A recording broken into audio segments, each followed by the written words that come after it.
2 Korintus pasal 6 ayat 4 berkata, "Sebaliknya, dalam segala hal kami menunjukkan bahwa kami adalah pelayan Allah, yaitu dalam menahan penuh dengan kesabaran, dalam penderitaan, kesesakan, dan kesukaran. Jika semua yang kita kendaki selalu dapat terpenuhi, dari mana kita belajar arti ikhlas?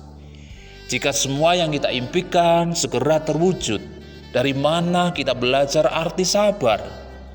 Jika setiap doa kita selalu dikabulkan, bagaimana kita belajar arti berserah?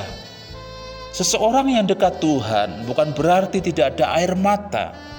Seseorang yang taat kepada Tuhan bukan berarti tidak ada kekurangan. Seseorang yang tekun berdoa bukan berarti tidak ada masa sulit. Biarkanlah Tuhan berdaulat sepenuhnya di dalam hidup kita, karena Dialah yang tahu akan jalan hidup kita. Karena Dia tahu yang tepat dan kapan untuk memberikan yang terbaik buat kita.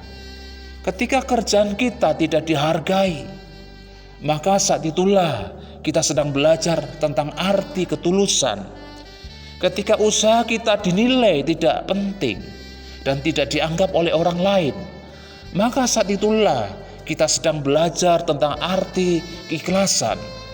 Bagaimana kita belajar arti memaafkan kalau kita tidak pernah disakiti dan dikecewakan.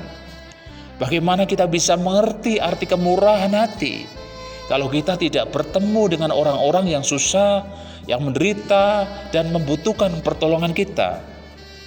Saudaraku, segala sesuatu yang terjadi dan ada di sekitar kita, diperhadapkan Allah kepada kita untuk membentuk karakter kita. Segala yang kita temui di sekeliling kita, baik atau tidak baik, buruk atau tidak buruk, suka atau tidak suka, kita diajar oleh Allah agar kita menjadi pribadi yang teruji dan tangguh dalam hidup sekarang ini. Kalaupun keadaan di dunia ini kita menjumpai begitu banyak manusia yang syarat dengan persoalan dan penderitaan, sebagai hamba Allah yang baik harus memiliki sikap yang baik, mau menerima apapun tanpa kita mengeluh dengan semua tugas dan tanggung jawab yang Allah percayakan kepada kita.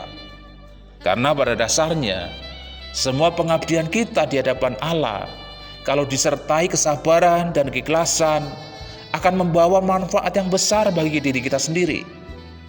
Mari pandanglah kehidupan sebagai tanggung jawab yang harus dijalani dengan sukacita. Sekalipun ada kesukaran di sana-sini, teruslah bersemangat dalam hidup ini. Jangan pernah lelah menuntaskan tanggung jawab kita sebagai hambanya yang selalu setia dan sungguh-sungguh melayaninya.